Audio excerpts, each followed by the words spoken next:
Nous nous trouvons maintenant à Outines, O-U-T-I-N-E-S.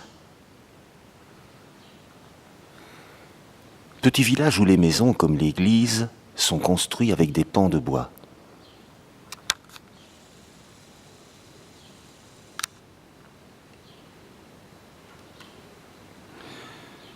Des pans de bois qui datent, à ce que j'ai lu, du XVIe siècle.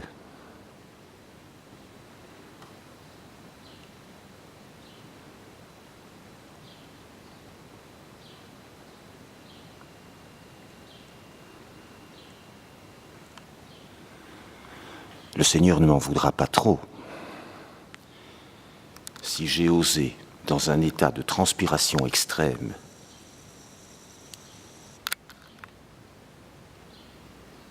me réfugier dans sa maison, où paraît-il on vole beaucoup, des cierges, et où je crains parfois de tomber sur un curé qui me fait plus penser à un flic qu'à un homme de Dieu.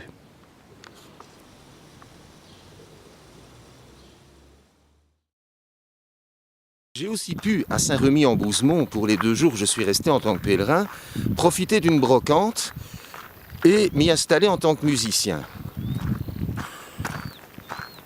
Les pompiers qui organisaient cette fête aussi n'étaient pas contre le fait que je fasse de la musique. Et une fois de plus, ça m'a profité quelque part. J'ai fait des rencontres, dont un monsieur, je me rappelle, assez âgé, qui s'était mis à la guitare assez tard, et qui après avait développé sa passion de la guitare en devenant collectionneur et qui, à l'heure actuelle, possédait pas moins de 13 guitares. 2 gars qui se sont arrêtés aussi. Là, parce que je lui rappelais Rémi Bricat, l'homme orchestre, qui chantait dans les années 70. Mais pourquoi pas?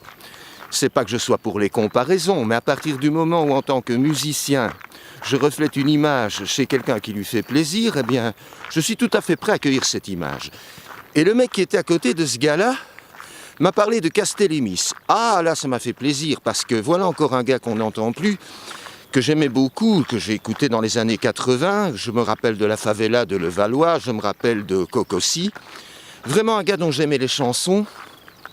Et sans avoir rencontré le gars, un de ces gars dont je me dis souvent, j'aurais pu m'en faire un pote. Mais voilà, on fait des projections aussi. Mais ça fait aussi partie des beautés de la vie. Ces quelques fragments, ces quelques moments m'ont fait beaucoup de bien. Il y en a d'autres, bien sûr.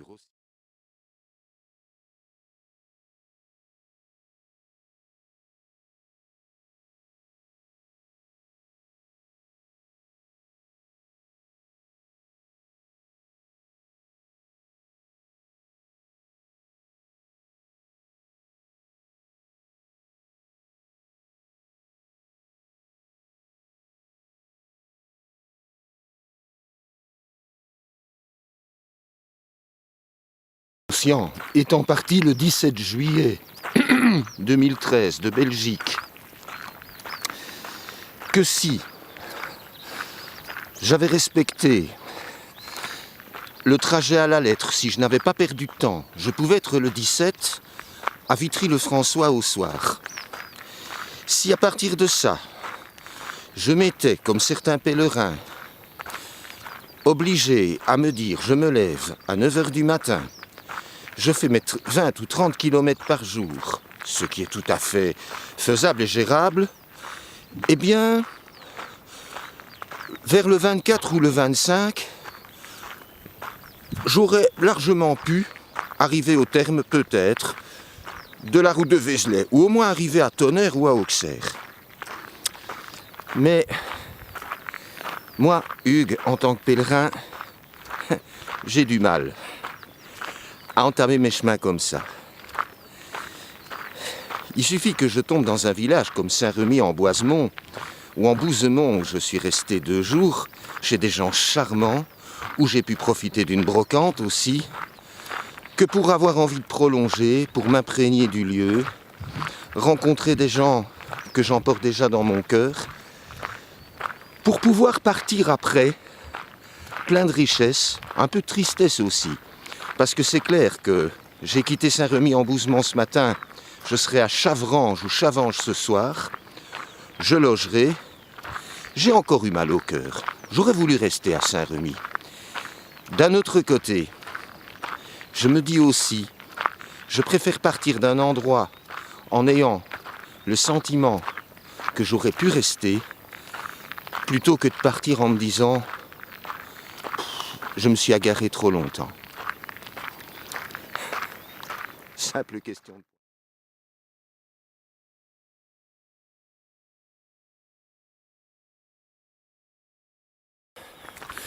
Une autre difficulté sur le chemin, c'est parfois le point de vue financier.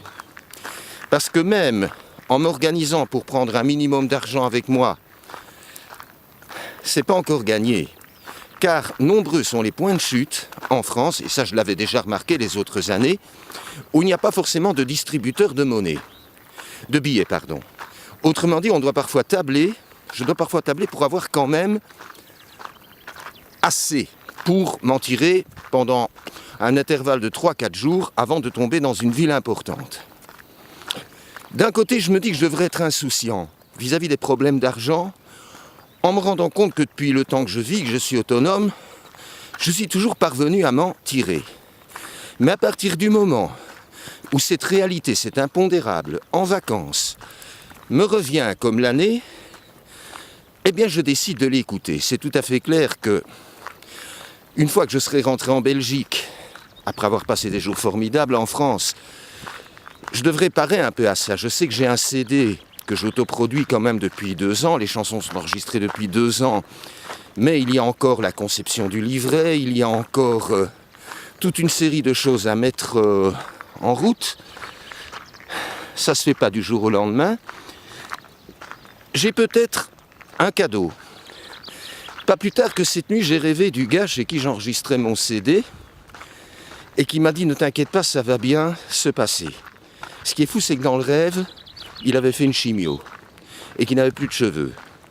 Alors, où suis-je allé pêcher dans mon rêve cette image et cette peur? Enfin là, on parle d'autre chose.